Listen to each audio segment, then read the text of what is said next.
In this episode, I talk about GM-controlled characters within a campaign, and Loz pops in to provide us with an essential update.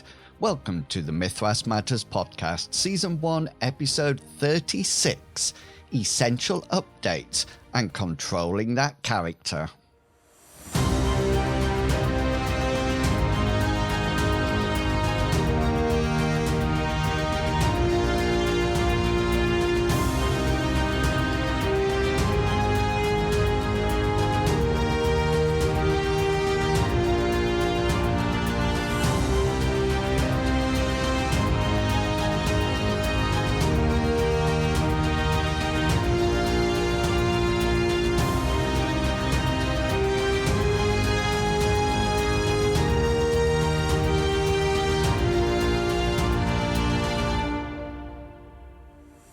Hello and welcome to Mythras Matters, a podcast dedicated to the Mythras rule set and all its supplements. As always, I am your host Inwils, and welcome to May. Well, this is episode 36, which means I have been going for 3 years. Woohoo! Yes, I have a cake here with candles on, so please sing happy birthday to the podcast as I blow out the candles. I made a wish as well. To be honest with you, I never thought the podcast would last beyond 1 year, let alone 3. A lot has changed during those 3 years. I've met loads of really fantastic and creative creators, and I've learned so much from them and the games that I am now playing. On the downside, I have bought so many supplements due to being inspired by the chats I've had. That means that my bank account is not as healthy as it was. Plus, I think I need an extra 8 hours a day to fit in all the games I want to play. This would probably be a time that I could talk about my favourite interviews or episodes, but really I've enjoyed so many I don't think I could choose one. They range from chats about supplements, about time periods and settings, through combat modules, adventures, and even new rule sets. And talking about new rule sets, I must say I have enjoyed talking to Mike and Brian, the creators of Destined, in past episodes. And I'm so excited to get my hands on a copy of Destined and start a campaign where the players are super villains rather than the good people. Being a superhero must be everyone's dream.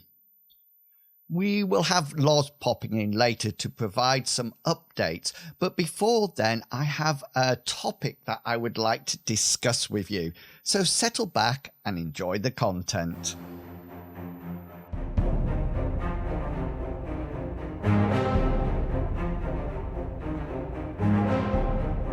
As a GM, I rarely get the opportunity to play characters. I really enjoy playing my character in the Leoness campaign when Loz GM'd for the group, but apart from that, I rarely get the opportunity. I do, of course, get to play a range of NPCs. These I really like to create, but I have to say that my limiting acting voices does mean that often the NPCs in the campaign end up all sounding exactly the same. Does anyone else have that issue? Coupled with the fact that I sometimes forget the voice that I originally started with when I first introduced the character, means that my own NPCs can have a range of different voices throughout every adventure. When one of our group left, we were left with a predicament with some of the main roles of the group missing. Within Mythras, the group lost their main tank, and in M-Space, they lost their medic. So in order to fill the gap, I created a character that I would be playing with the players in the group. So I wanted to share with you what I had learned from the experience and my recommendations for you if you want to do it or if I did it again.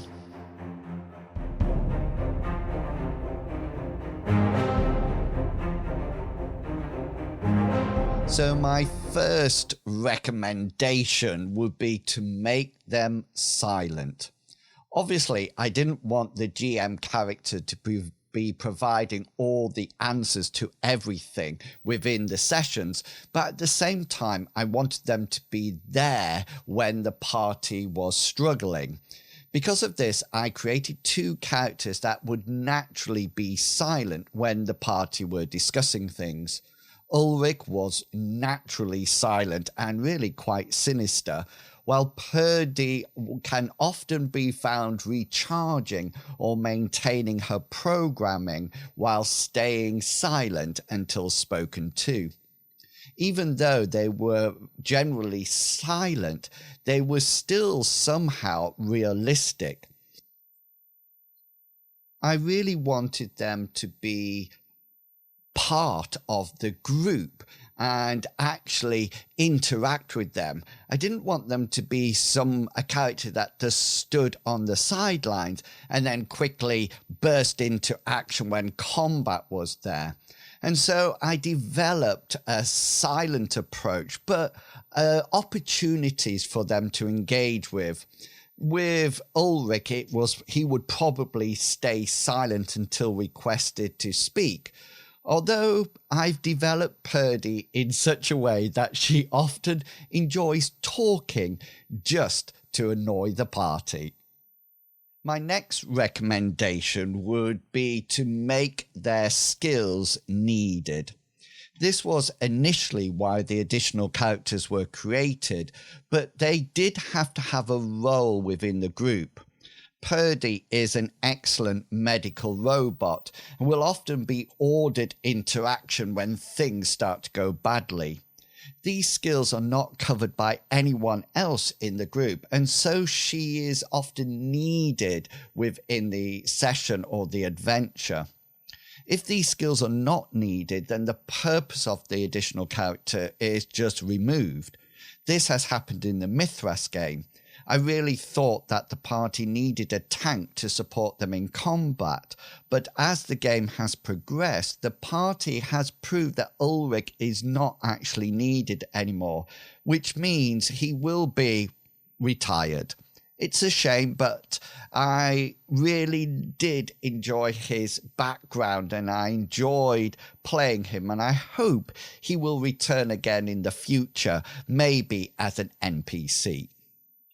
Next up, introducing or exploring new or existing rules. Often there are elements of the game that I want to try as a GM to see how the rules work. Having a GM control player in the game has really supported my understanding of the rules, and especially with Ulrich, an understanding of combat and combat specials. I've learnt so much by playing him with his passive blocking and shield, and what I've learnt will definitely be used in future combats. That really is one of the reasons I wanted to play Mythras, since the fighters are really combat experts with their specials. But having a GM control character really has let me understand the rules and understand the specials and to understand the positives and the negatives of each approach. You might get this by playing a one-off NPC, but in the case of Ulrich, I was able to experience it live in every session. And yeah, be careful, players. I now know all about those combat specials. Before I share with you my two final recommendations, I just wanted to remind you that if you would like to hear the Rule Guru explain all about passive blocking, then you can find his explanation in episode 21 of the podcast. I must say I learned so much from this segment, and it really supported and improved my playing with a shield. So what are the final two recommendations I would like to give to you about playing a GM-controlled character in your campaigns? Well, number 4 would be having your own character allows you to promote a range of ideas. This is because they can be a constant source of information for the group. They could know about the local area, the local fauna and flora, or even local residents, or even provide information about legends or myths. This really allows you as the GM to share and promote new storylines or ideas. Often I would find that the players would interact with the GM controlled character that would actually provide me with ideas for new adventures. I'm also looking forward to the day that Purdy is in trouble or needs the party's help. Will they see her as a party member or just a robot that could be shut down or just ground down to metal dust? A situation like this will let me know what they actually think of Purdy and whether they consider her a disposable lump of metal or is she something more to the party. And finally, my final recommendation about playing a GM-controlled character is helping the party. We know as GMs that there are often times that we might need to support the party a little bit. This might be to help them decide what their next move should be, or their goal, or where they should be heading off next.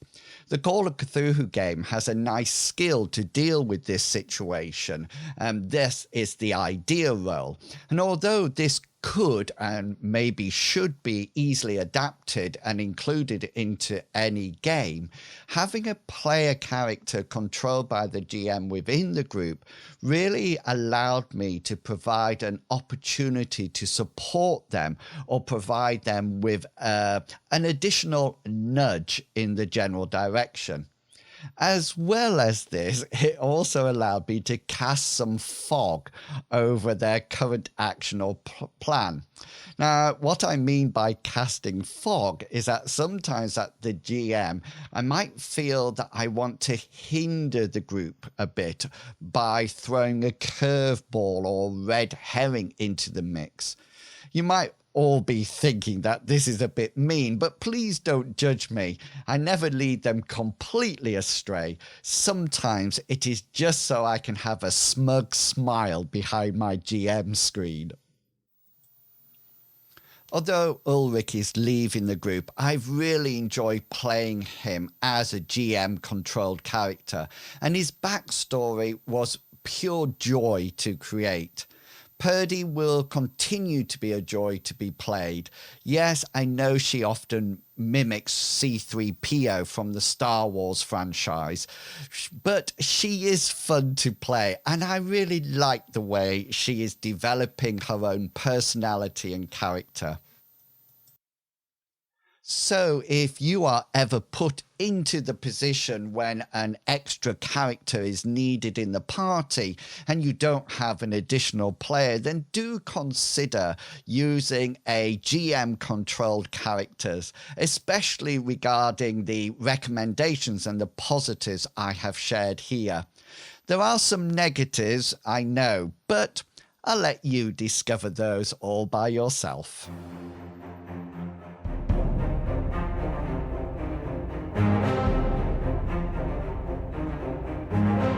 Remember, if you would like to contribute to the podcast, then why not drop me an email or message and let me know what you would like to cover.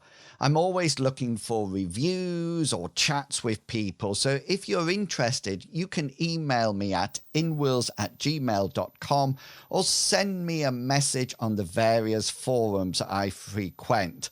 And I am still looking for somebody or a group of people who play after the Vampire Wars.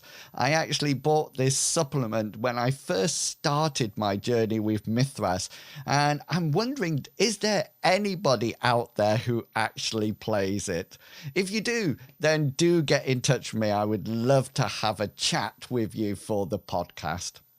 Okay, next up, we welcome back Loz with an essential update. Over to you, Loz.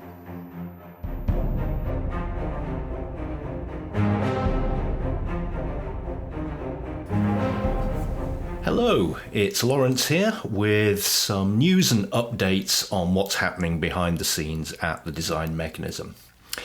So the first thing that I want to talk about is our brand new storefront. As you will have noticed, we've updated the store significantly, and this is a result of a new partnership that we forged with the big commerce platform. And we've done this for a couple of reasons. The first is the store look, feel and functionality. It's much improved over the old store application. Easier to use, easier to search, and certainly easier for us to administer. It offers a much better customer experience all round, and we think that you'll really like the change. Second, and perhaps more importantly, is the fact that the big commerce platform allows us to integrate all our books directly with Lulu via its direct API system. This means that any book that you buy from our store is transmitted to your nearest Lulu print-on-demand centre, is produced to order and shipped straight to you. We've been steadily moving away from the old offset warehouse distribution model for our books over the past couple of years, and this integration between our store and Lulu completes the transition to a full print-on-demand system for us. It's far more cost effective for a company of our size to operate in this way, and it should also help us to bring books and games to market faster. The quality from Lulu is absolutely fantastic. It's been improving immeasurably over the past few years, and we've been really impressed with all the copies that we've seen. That encouraged us to take this step, and we think that everybody will appreciate the quality that's coming through. So, next up is our biggest news of the month, and that's the release of Destined, our full superhero game. Written by Mike Larrimore and Brian Pivick, and superbly illustrated by Rowena Rosenberger, James Turpin and Dean Kotz, Destined is the culmination of a project that we began several years ago with the scenario Agony and Ecstasy. In that scenario, Mike Larrimore developed a new approach to superpowers for D100 games, and we were impressed enough with the system he'd developed to commission a full game. The result is awesome, and Destined has, within a few days of going on sale, made number 2 in DriveThruRPG's bestsellers list and proved to be a bestseller on the new store. Mythras Matters has already covered Destined in a previous episode, so I won't go into too much detail here, except to say that I'm really proud of the work that the Destined team have done. Mike and Brian's rules, Sophia's art direction and design, and the artists' representations of the heroes and villains of Gemelos City. Destined is a great addition to the Mythras family, and we already have plans ready for scenarios and expansions. So well done, Mike, Brian and the team. I'm really pleased to see Destined finally here. It's a great game. The next book that we're looking at releasing is Mythic Polynesia, the latest in our Mythic Earth line. Mark Shirley brings to life the vibrant cultures of the many islands of Polynesia, exploring their myths, ways of life, beliefs, gods, customs and practices. It has the level of detail and accessibility that you've come to expect from our Mythics range, and it offers new and fertile gaming territory that's quite different to our other Mythic Earth settings. It's once again brilliantly illustrated by Rowena and James, and the book is completed layout and is going through first proofreading as we speak. We anticipate a late summer release, and there will of course be a comprehensive preview available over the course of the next few weeks. Hot off the press this week is The Unearthed Companion, the long-awaited expansion for classic fantasy. The Companion takes the system all the way to rank 5, with new character options, new spells, new monsters, new treasure, and a few tweaks here and there to fix some errata that came to light after classic fantasy's original release. We anticipate that, with art, editing, layout and proofreading, The Unearthed Companion will be published towards Christmas time. Rodney has done a fantastic piece of work here. It's a long revision that we've had to go through, but we've finally got the manuscript ready and it's already into the editing process. Other manuscripts that we're working on and steadily moving their way through the pipeline are Dan True's Book of Schemes, which details the city-state of Gildan, a Germanic-inspired fantasy setting filled with intrigue, scheming and opportunities for political adventuring in a well-crafted late medieval environment. Layout and artwork are underway for the Book of Schemes, and alongside it we're developing a small Mythras expansion dealing with simple rules for factions of all kinds. These expand on the rules for cults and brotherhoods from the core Mythras rules, but offer a solid framework for representing activities at a societal level. They complement both the Book of Schemes and Mythic Britain Gwynedd, which will shortly be entering the art and layout process for an early 2023 release. So we've got lots going on as ever. And one thing to mention before I close, and that is that this is our 10th anniversary. 2022 marks a decade since we first published RuneQuest 6, and to mark the occasion we're planning something to hopefully involve the whole community and showcase our games and settings. There'll be more information on that as plans develop. But until then, thank you for listening and for helping make Mythras matter.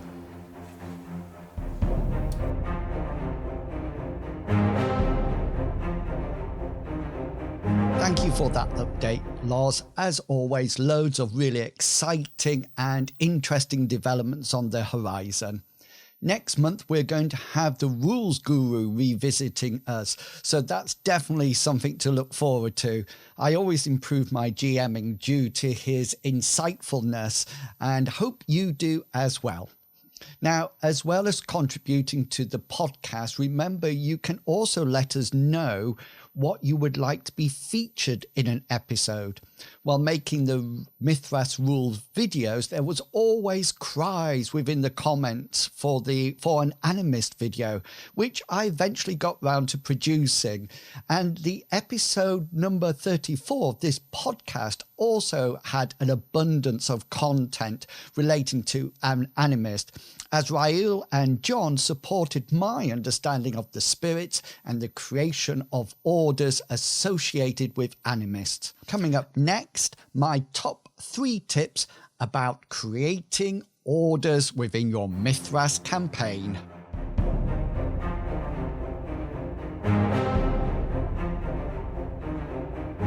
This month, I will be publishing a YouTube video about how I use the site World Anvil to store and create my encounters and adventures. If you are still watching by the end of the video, you will see a glimpse of the sorcery orders that I've created for our Odes campaign. When I moved from D&D to Mythras, I was both excited and a little daunted by the creation of the orders, but in the end, it is something that I really enjoy doing and still do enjoy as players play characters who operate within these orders. So in case you are starting out or you're about to create your own orders, I thought I would share with you my top 3 tips for creating orders. Okay, so top tip number 1, don't reinvent the wheel. Whenever we mention Cyrus's order within our actual plays, there's always the joke about whether or not it needs to be copyrighted or not. This is because when I created the sorcery orders of Odes, I wanted to represent them via colours, red, blue, white and black. But as well as representing the colours, I also wished to or wanted to assign animals to them. With this in mind, I allocated the Phoenix to the Red Order and named it the Order of the Phoenix. Harry Potter fans will now see the connection. Some of you listening might recognise that the actual orders of sorcery within Odes are actually based on the 3 orders of mages from the Dragonlance world, with the blue one being added. And this is definitely my first top tip. You don't have to recreate something completely new. In fact, sometimes if the players are somewhat familiar with the organisation or the names, it can actually promote a better immersion in the world. Each of the sorcery orders have specific domains in which they operate. And again, these were not created from new. I actually used the information provided in the core rulebook in the example of cults, orders and brotherhoods on page 211. I think everyone recognises that GMs are just as busy as other people, so using what is already out there can really support the creation of any new aspects of your campaign world. Top tip number 3. Believe it or not, less is more. Whenever I'm creating something, I always have the need to provide every ounce of detail about it. Whether this is a new weapon, spell, corporation, NPC, or order. This need to provide the order in completion can actually mean that the sharing or the implementation of the order or the actual gaming session can be delayed. So when I started to create the theist gods and their orders within the campaign world, I actually created them in various degrees of completion. It was hard, but I managed to refrain from going deeply into every single one. When Mr. Pickles decided to play a theist from the Order of Amriel, I fleshed out that order more. With the other orders or the other gods and goddesses or deities, I left them in various degrees of completion. Some have only the gods' names and nothing else. My reasoning behind this is that until someone wants to play a theist from that order, or I want to provide encounters with that order, I don't actually need to completely create them. Indeed, leaving them not complete actually allows me to add more detail when needed, along with the help of the players. And this leads me on to my final top tip. Top tip number 3, be a lazy GM. I am hoping at this point that the creative people listening to this podcast episode are the same as me when it comes to dipping into their wells and reserves of creativity. I have to admit that sometimes I go to my well or reserves and it is, well, truly empty. At times like this, I have to do something completely different in order to allow the creativity well to be restocked. Please tell me I'm not the only one that this happens to. When I was creating the sorcery orders of Odes, I did the best I could at that time, but then, as I mentioned in my second top tip, I left them. The reason I left them was not only because my creativity well was empty, but also because I wanted the players to have some input with them. As the Order of the Kraken, the Blue Order and Gulliver's Order developed, the player contributed to the Order about the sorts of spells that could be used. In a similar way, Cyrus's player, Captain Kangaroo, has contributed to the development of the Red Order, and I have even grabbed some fantastic ideas from the Discord and the Tapper Talks forums that were provided in answer to some of my questions. Players and members of the excellent Mythras community have really supported the development of the orders in our campaign world, and for this I am so grateful. Maybe it is because I am lazy, but the creation of content within any campaign definitely contributes positively to the feel of the campaign, and the players can feel that they have somehow co-created and contributed to the world that they adventure in. And sorry for the email bleeps then. Drat.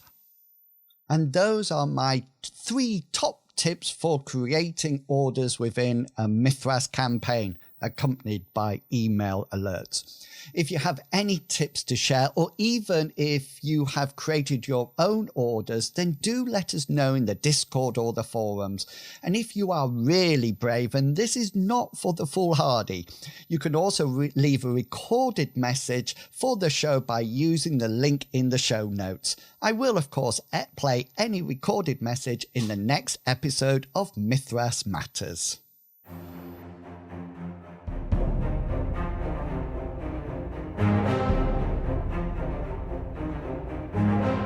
And that's it, another episode of Mythras Matters completed. Don't forget you can check out all my content by following my YouTube channel and the campaign areas on World Anvil. I really appreciate your support, and do check out the Tapper Talk forums and the Discord, where there are some great people there sharing their ideas within discussions.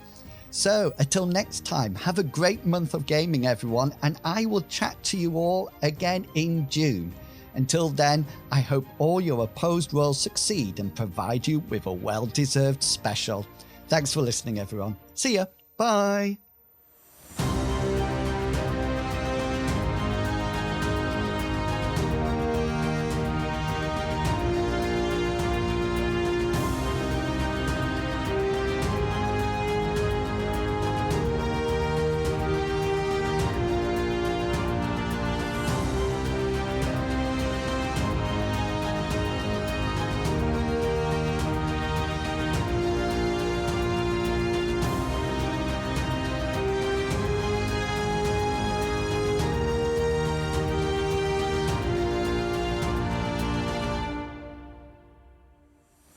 The content of this podcast is covered by the Creative Commons Attribution 3.0 license, so please give appropriate credit if you are sharing or copying any part of this podcast. Thank you.